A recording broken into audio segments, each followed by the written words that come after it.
The most impressive thing about the NFL is not its incredible power and influence and wealth. It's that they will just stare you right in the eye and just lie. Lie, and they will get away with it.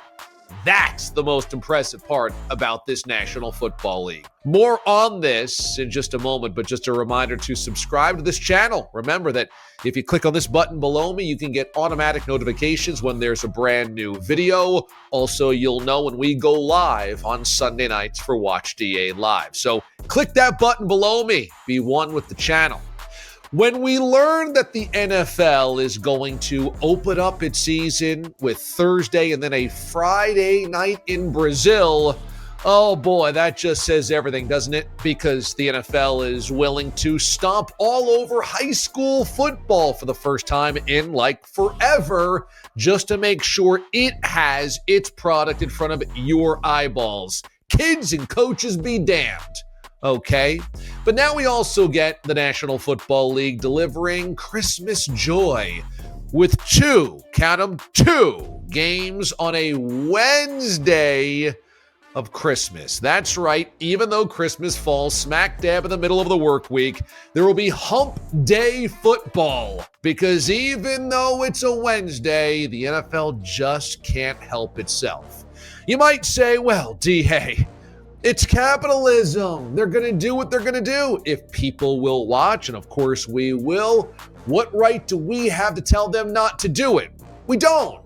But we can call them liars, because haven't we heard about the health of the players as a priority? That they want to keep the game safe? I mean, that's why there's been a million rules changes recently, right? They eliminated the onside kick. You can't run and go get the football anymore when it's squibbed. Why? They didn't want those big collisions. They basically outlawed the kickoff return. Why? They didn't want those collisions. Even now, when the kickoff's going to come back, the returning team's blockers and the coverage team's gunners are going to be within 5 or 10 yards of one another. They want to avoid big collisions. We're going to take out the hip drop tackle. That's one of the most dangerous plays in football. The data tells us. You get a defensive player grabbing a guy and trying to drag him down by using his own weight. Man, that's dangerous. He could swing his legs into that ball carrier's legs. Knees can go, hips can go, ankles can go. We don't want that. Keep the game safe. Can't hit a quarterback in the head, right? Can't hit a quarterback in the knee, right? Can't hit a receiver who's defenseless. Can't go helmet to helmet. Keeping the game safe. We want the players to be healthy. If only they would add this addendum.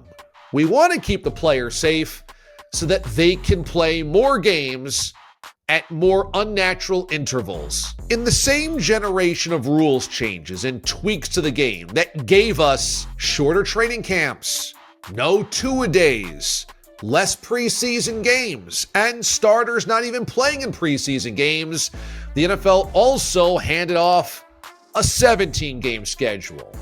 And it's likely to be an 18-game schedule.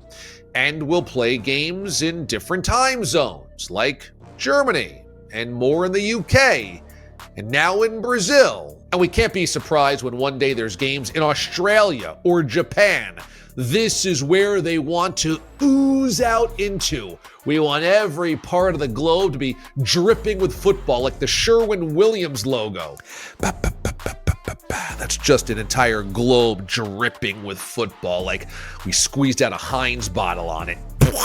We want the game safer. We want the players to be safe. Don't hit him in the head. Don't hit him in the knee. You got to tackle correctly. Don't be so physical in training camp. Limit the preseason. Oh, and by the way, we're going to make you travel multiple time zones away from the U.S. We're going to make you play midweek games, and we're going to extend the season by at least one more game. Plus, we'll expand the playoffs, meaning more teams play more games. Sign on the dotted line. Do the NFL owners, does Roger Goodell, do they want the game safer? Yeah, I don't think they're cruel.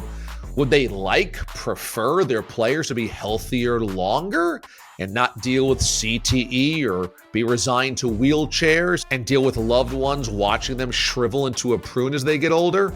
Of course not.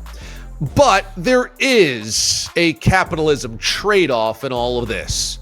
And that is that the owners will tell you the game has never been safer than today. And they're doing everything that they can to make sure the players are taken care of. And then within 24 hours of outlawing the hip drop tackle, they will tell you, and now 4 teams will have to play on a Wednesday for the first time ever. You see, once the NFL realized it could dominate Christmas as well, they were off to the races. And now that genie doesn't get stuffed back into that bottle. It's all greed. It's all predictable greed. That much we know is going to happen time and time and time and time again. I would just prefer if they could be a little bit more honest. Player safety is not some type of charitable endeavor. It's just to keep these guys on the field so that they can sell more of their product every single television window they can squeeze. Friday in Brazil, Wednesdays on Christmas. The new NFL. Hey, thanks for watching, everybody. We appreciate it. Remember to subscribe to the channel and leave a comment below. I'd love to know what you think about the NFL's expansion of the work week. Also, subscribe by clicking on this button right here. That way you'll get notifications on brand new episodes. And when we go live, Watch DA Live comes your way Sunday nights at 7 o'clock Eastern Time right here on YouTube. Thanks for watching, everybody. I'm DA, Damon Amendolara. We'll see you next time.